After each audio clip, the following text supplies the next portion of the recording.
පොළොන්නරුව දිස්ත්‍රික්කයට අයත් මැදිරිකිරිය ප්‍රාදේශීය සභා කොට්ටාසේ මහවැල ඩී කලාපයට අයත් ගොවීන්ට කුඹුරු වගා කිරීම සඳහා ජලය නොමැතිකම හේතුවෙන් දැඩි පීඩාවට පත්ව තිබෙනවා. මැදිරිකිරිය මහවැල නිලධාරීන් විසින් පසුගිය මස 3 වන දින සියලුම සුළු වාරි මාර්ගවලට ජලය නිකුත් කළද පළුගස් වැව, බෝපිටිය වැව සහ වීරගොල්ල වැව යන වැව් සඳහා ජලය නිකුත් නොකිරීම හේතුවෙන් මෙම ගැටලුව මතු ඇති බවයි ගොවීන් චෝදනා කරන්නේ.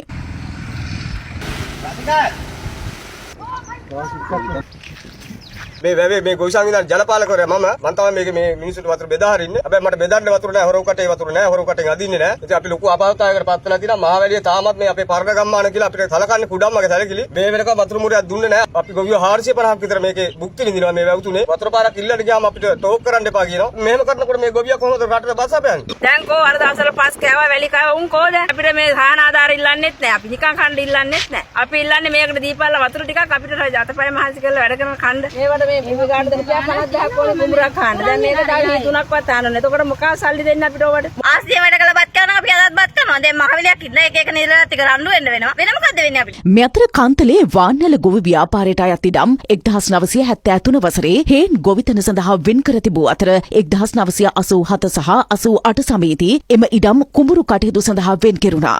කලක් අතහැර තිබූ එම කුඹුරු 2020 වසරේ රජයේ සහයෝගයෙන් නැවත අස්වතුනු ලැබුවා. කෙසේ වෙතත් 2016 වසරේ කැබිනට් තීරණයක් ගෙන ඇත්තේ එම ඉඩම් තෘණ වකාව සඳහා නිදහස් කරන ලෙසටයි.